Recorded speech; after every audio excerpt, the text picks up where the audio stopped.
Oi, pessoal, tudo certo? Sexta de trade no ar para análise, palpites e prognóstico dos jogos teremos hoje no dia 5 de 2 de 2024. Sexta de trade tem palpites diários aqui para vocês, sempre se baseando em números e estatísticas para no médio e longo prazo a gente sempre ser lucrativo e mais do que isso, para você ter uma segunda opinião diária aqui no YouTube com opiniões totalmente embasadas. Então, mesmo que você discorde do que a gente está falando, é sempre importante acompanhar o Sexta de Trade, então ativa o sininho, se inscreve no canal, porque você sempre vai estar ali cheio de informações e estatísticas para ser bem lucrativo nas suas noites de basquete. Bom, vamos começar aqui com Cavs e Nuggets. A gente tem aqui uma partida muito interessante, talvez uma das melhores que a gente tem na rodada. O Denver Nuggets joga fora de casa e quando a gente tem esses jogos equilibrados, eu gosto de apoiar no handicap positivo o time que tá como não favorito, porque eu não ficaria surpreso se eles vencessem, eu prefiro estar numa pequena vantagem no handicap positivo. A gente tem o melhor jogador da liga a nosso favor, caso a gente trabalhe com handicap positivo, só que tem um porém, os Cavs têm muito bem nessa temporada, são 19 vitórias em 22 jogos, e eu tentaria ficar de olho aqui em outras possibilidades, mas acima de tudo essa análise serve para você tomar bastante cuidado.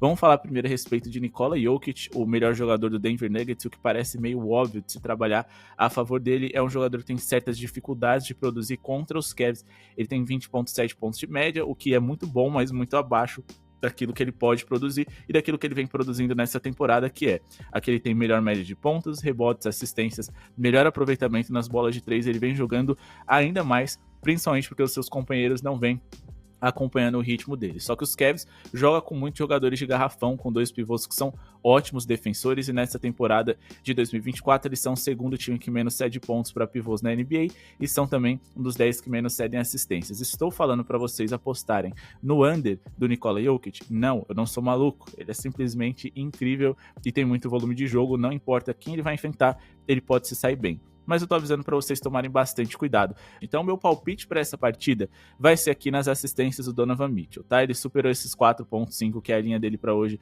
em 3 dos últimos 4 jogos. E, se a gente for observar, 8 dos últimos 10 jogadores características semelhantes às suas e posição conseguiram ser over nas assistências contra o Denver Nuggets. O Denver Nuggets, se a gente for olhar para a posição do Donovan Mitchell, que é de shooting guard, eles são o quarto time que mais cede assistências por jogo na NBA, e considerando que ele não consegue se destacar tanto ofensivamente contra esse rival, dá para acreditar que ele vai soltar um pouquinho mais a bola, e a gente também precisa lembrar que os Cavs vêm muito bem de uma forma coletiva. É o meu palpite preferido para esse dia? Não, mas é aquele que eu acredito que mais vale a gente se arriscar. Em relação a vitoriosos, eu acho que os Cavs são favoritos sim, mas eu priorizaria muito mais o handicap positivo dos Nuggets. Dá para esticar até para mais 11.5 para trabalhar com múltiplas, triplas ou duplas. Mais jogador, eu trabalharia aqui com as assistências do Spider. Beleza? Bom, vamos falar agora aqui a respeito dos próximos jogos, mas não sem antes, pessoal, pedir para vocês conhecerem o nosso grupo gratuito. O link está na descrição e para quem acessar o grupo gratuito vai ter acesso a uma mega promoção onde vai pagar no nosso grupo VIP um valor ali de R$30 nesse primeiro mês para conhecer. Vai adquirir nossos guias, e-books, palpites diários e muito mais ao menor preço do mercado, ainda mais baixo, e o grupo VIP mais completo. Tenho certeza que vocês vão gostar, então acessem lá ou chamem direto lá no nosso grupo VIP, o contato aqui do lado para vocês, mas para garantir a promoção é muito importante que vocês estejam lá no nosso free. Beleza? Tem também link para bônus de até 100% da BetWinner e vamos estabelecer uma metinha de likes para esse vídeo de hoje. Meta de 200 likes para esse vídeo e bora falar aqui a respeito de Wizards e Dallas Mavericks. Os Wizards jogam em casa, os Dallas são favoritos e eles contam aqui com seus principais jogadores todos à disposição. Do outro lado, a gente tem alguns desfalques importantes, então o Dallas Mavericks deve se destacar e pontuar bem. Porém, a gente teria que esticar muito a linha para poder trazer um jogo bem pontuado deles, como eu acho que vale a pena se arriscar. Então vamos duplar com uma possível boa pontuação do Oklahoma City Thunders, que também enfrenta uma defesa ruim. No caso, eles enfrentam o Toronto Raptors. Vamos botar uma fezinha aqui nesses dois visitantes para que eles possam produzir bem. Então nosso palpite vai ser o seguinte, vamos primeiro aqui em criar a aposta do Dallas Mavericks, times totais, e vamos pegar uma odd ali em torno de 1,20, esse acima de 114,5 pontos para mim é interessante, não é o ideal, eu preferi uma linha um pouquinho menor, né, muito mais por conta dos meus métodos que necessariamente qualquer outra coisa, mas dá pra gente colocar uma bem interessante aqui, favorável ao OKC, mais de 110,5 pontos, a gente fecha essa odd em torno de 1,50 e trabalhamos com a base na seguinte argumentação: defensivamente, o Toronto Raptors é uma das 10 piores defesas da NBA por 100 posses de bola, o Wizards é a segunda pior, então a gente tá falando de dois times aqui que são referência na Conferência Oeste, enfrentando duas defesas bem ruins da Conferência Leste, que é muito mais fraca. O Dallas Mavericks, eles foram o quarto melhor ataque até aqui na competição por 100 posses de bola. O Oklahoma City Thunder também é um ataque de top 10. E a gente tá falando aqui de um Wizards e também de um Toronto Raptors. Os dois times, né, estão ali entre os piores aproveitamentos em rebotes defensivos da liga. O Wizards está na metade de baixo da tabela, mais especificamente o Toronto é um dos 10 piores, ou seja, a gente pode corrigir arremessos errados com pontos de segunda chance aqui, o que também é muito interessante. A gente fala em relação a esse ritmo, nós temos o Dallas e o Wizards no top 10 de ritmos, né, em velocidade, então eles vão gastar pouco o relógio, ter muitos arremessos por minuto, mesmo que não sejam tão eficientes, a gente deve ter uma quantidade alta de arremessos que justifique esse acima de, principalmente porque o Wizards tenta compensar sua falta de qualidade técnica, transformando um jogo técnico em um jogo físico, veloz, intenso, para compensar sua ruindade, digamos assim. Até porque se eles fizerem um jogo de igual para igual com o Dallas Mavericks, aí eles vão perder, porque a qualidade está toda a favor dos Mavs. Então o jogo vai ser acelerado, com muitas posses de bola por minuto, e quando a gente fala de Oklahoma e Toronto, também estamos falando de dois times que estão na metade de cima da tabela em relação à velocidade. O OKC, o 10º time mais rápido da liga, o Toronto Raptors quase isso. Então a gente deve ter um jogo bem movimentado, na verdade 2 jogos bem movimentados, com muitas posses e 2 defesas frágeis suficientes pra gente pensar, Léo, vai bater esse tipo de over? Não dá pra saber, não sabemos, mas a gente tem um cenário aqui muito bem desenhado para poder assumir esse risco. O Toronto Raptors nos últimos 10 jogos sofreram 117,9 pontos dos seus adversários, sofreram esse acima de 110,5 pontos em 70% das partidas, o que já é um ótimo sinal pra gente. E quando a gente fala aqui do Washington Wizards, lembrando, esse recorte aqui são só dos jogos do Toronto jogando em casa, tá? Que é a situação na qual eles se encontram hoje. Já do outro lado, pegamos aqui os últimos 20 jogos do Washington Wizards, que enfrenta o Dallas Mavericks, como dizemos para vocês, e eles sofreram 123,3 pontos de média para os seus rivais. Se a gente for organizar aqui em ordem decrescente, podemos observar que eles só sofreram menos de 114,5 pontos em 2 desses últimos 20 jogos que fizeram contra Boston e contra Houston Rockets, que foi bem interessante, tá? São equipes aqui de um nível muito legal, mas ainda assim, na grande maioria, eles foram muito vazados. Beleza? Bom, pessoal, vamos partir aqui para a próxima análise. Vamos falar aqui de Charlotte Hornets e New York Knicks. O Knicks joga em casa, é favorito e tem muitos encaixes interessantes aqui para poder vencer o Hornets. Mas a odd está muito baixa, então não é um jogo no qual eu me arriscaria, principalmente porque esse Hornets, desfalcado do LaMelo Ball, eles ficam piores? Ficam. Sem o Trey Mann e também o Miles Bridges, eu considero os 3 melhores jogadores deles aqui ao lado do Brandon Miller. Mas eles ficam muito imprevisíveis quando esses jogadores não estão. Eles mudam muito a sua característica e, de repente, eles viram um time under. Um time que pontua pouco, mas também dificulta bastante a vida dos seus adversários. Não à toa, se a gente for olhar aqui os jogos recentes deles, a gente teve diversos jogos aqui com times ficando abaixo dos 100 pontos. Então eu tomaria bastante cuidado aqui, acredito que os Knicks possam vencer. Se vocês forem trabalhar com alguma coisa aqui, cuidado com questão de jogador, principalmente porque o Karl Anthony Towns, que joga de pivô, tá jogando numa posição na qual, nos últimos 7 jogos, o Charlotte Hornets defendeu muito bem, tá? Eles foram o segundo time que menos cedeu pontos para jogadores dessa posição em toda a NBA, então certamente esse é um jogo no qual eu ficaria de fora.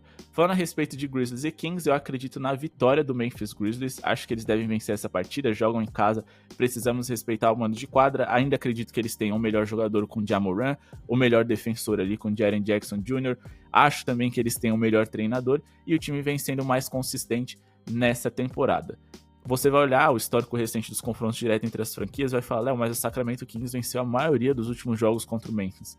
É verdade, só que a gente tem um recorte ali com o Memphis Grizzlies na temporada passada que eles jogaram praticamente com time C, time D, era realmente muito desfalcado, então não sei se eu acho muito justo esse tipo de comparação, então eu decidi me apegar um pouco mais ao que vem acontecendo na temporada atual. Acontece que o Sacramento Kings venceu sua última partida contra o Houston Rockets, mas eles não vencem 2 partidas seguidas há muito tempo, a última vez foi aqui no dia 6/11 de 2024, então quase um mês que eles não conseguem vencer 2 jogos seguidos. Se formos observar, nos últimos 10 jogos aqui, eles só conseguiram vencer 3 partidas, e uma dessas partidas contra o péssimo Utah Jazz, no qual eu considero uma obrigação eles vencerem, e se a gente for fazer esse recorte para os últimos 8 jogos, eles venceram apenas 2, perderam para times bem fracos recentemente, como o San Antonio Spurs, o Portland Trail Blazers e o Brooklyn Nets, que é um time que costuma dar trabalho para qualquer franquia, mas dificilmente consegue converter esse jogo competitivo em resultados. Então assim, é um histórico recente bem preocupante do Sacramento Kings. Do outro lado, a equipe do Memphis Grizzlies tem um histórico recente muito favorável, mesmo desfalcado de jogadores importantes. Eles conseguiram vencer a maioria dos seus jogos ou serem extremamente competitivos contra seus rivais. São 7 vitórias nos últimos 10 jogos, muitas vitórias contra times mais ou menos para ruins, isso aí a gente precisa admitir, mas acho que eles vão enfrentar um time que nesse momento também é mais ou menos como, por exemplo, o Sacramento Kings. Vamos tentar entender os setores onde o Memphis Grizzlies é superior. Eles são o 5º melhor ataque da liga, o Sacramento o 7º melhor. Quando a gente fala na questão defensiva, o Memphis é a 7ª melhor defesa da NBA, enquanto que o Sacramento Kings é a 19ª. Quando a gente traz o net rating, que é o saldo tirado a cada 100 posses de bola, menos pontos tirados, né, a cada 100 posses de bola, quanto que esses times terminam suas partidas em teoria? 7,5 pontos negativos para o Memphis Grizzlies, o Sacramento 1,1, ou seja, o Memphis Grizzlies é um time com net rating muito superior. Em relação a aproveitamento de rebotes, e rebote ganha jogo, a gente tem o Memphis como o 3º melhor da NBA em aproveitamento, o Sacramento Kings em 12º, então assim, olhando todas essas estatísticas, mando de quadra e todos esses fatores que eu expliquei para vocês, acredito que vale mais a pena trabalhar com a vitória do Memphis Grizzlies. Porém, trabalhar com vitória simples não é um tipo de mercado no qual eu aprecio muito. Então, eu tomaria bastante cuidado. Sempre que eu indico para vocês a vitória de um time ou um handicap negativo, eu sempre vou dizer que das chips que eu indiquei é a menos confiável. Agora, Pelicans e Suns, Spurs e Bulls, porque a gente também traz uma duplinha aqui. A gente acredita em uma boa pontuação dos Suns e dos Spurs, mas se você não gosta da pontuação do Suns, por exemplo, vocês podem duplar dos Spurs com a pontuação que a gente indicou do Dallas, do OKC, etc. Fiquem à vontade para formar a duplinha para vocês, se apeguem mais à nossa análise do que necessariamente em cima aqui do que a gente tem para trazer para vocês em números, beleza? Ah, quero uma odd mais alta porque eu quero assumir mais riscos, beleza? Fiquem à vontade, ou então quero linhas mais baixas para ter possivelmente uma aposta mais segura também, fiquem à vontade. Ou então, quero trabalhar no ao vivo, é mais interessante para mim, também a escolha de vocês é livre. Bom, aqui a gente tem duas possibilidades, ou os Bulls para marcarem mais de 108,5 pontos. O Wembanyama não joga hoje, então a gente tem um cenário aqui no qual a defesa dos Spurs fica um pouco mais frágil, mas a minha prioridade vai ser trabalhar na pontuação do San Antonio, tá? Mais de 111,5 pontos também é interessante, e bora explicar por que a gente acredita em 2 jogos movimentados a favor das franquias que estamos apoiando.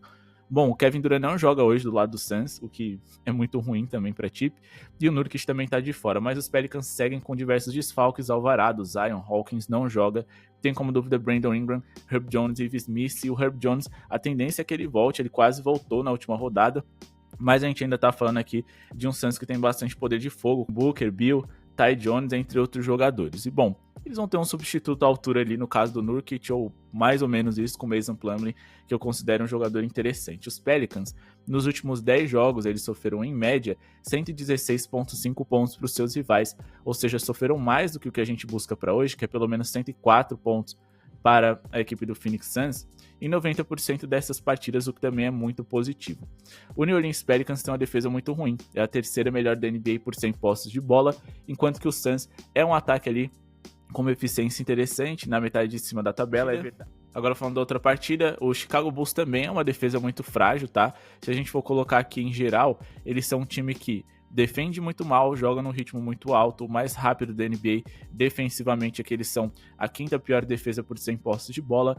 Então, a gente deve ter um jogo bem movimentado com muitas posses de bola por minuto. Eles sofreram 126,6 pontos de média nos últimos 10 jogos para os seus rivais, mesmo enfrentando vários ataques que não são tão eficientes assim, como o Orlando Magic, Wizards, Detroit Pistons, entre outras equipes, o próprio Brooklyn Nets também, que é um ataque até eficiente, mas estava desfalcado naquela ocasião, e mesmo assim a média dele está em quase 130 pontos, que também é muito absurdo, ou seja, qualquer um pode ultrapassar uma boa linha de pontos contra eles, porque eles sempre vão enfrentar uma defesa ruim, que joga numa formação baixa. Inclusive o Chicago Bulls vem jogando diversas vezes apenas com Vucevic, de jogador grande ali, para proteger o aro, então o time fica muito mais leve, mais exposto, então a gente tem a possibilidade aqui de um San Antonio Spurs podendo pontuar muito bem. Beleza? Hoje o Victor Wembanyama não joga, o principal desfalque para essa partida, o que também é uma pena, porque ele ia ajudar bastante, tá? O Chicago Bulls sofre muitos pontos para pivôs, mas de resto eles estão saudáveis, e o Patrick Williams, que é um outro jogador ali com uma altura interessante que poderia estar em quadra, não joga hoje, então a gente vai ter um acesso muito mais livre para pontuar no garrafão dos Bulls. Josh Giddey é dúvida, ele também, pelo menos para a posição dele de armadura, é um jogador com altura interessante, mas é um jogador ali que acaba cadenciando um pouquinho mais o ritmo dos Bulls, e caso ele não jogue, o ritmo deles deve ser ainda mais alto, que é positivo para nossa time, porque a gente não tá apoiando um time eficiente no ataque, e sim um time que vai jogar em casa e se aproveitar do número alto de posses de bola que vai ter para pontuar bem hoje. Bom, pessoal, esse foi o vídeo de hoje, espero que tenham gostado. Não se esqueçam de se inscrever no canal, deixar o like para ajudar o projeto a seguir acontecendo. Lembrando, a promoção ali de apenas R$30 no nosso grupo VIP é só hoje é o último dia, então entrem lá no nosso grupo gratuito, o link tá na descrição. Muito obrigado pela sua audiência e falou!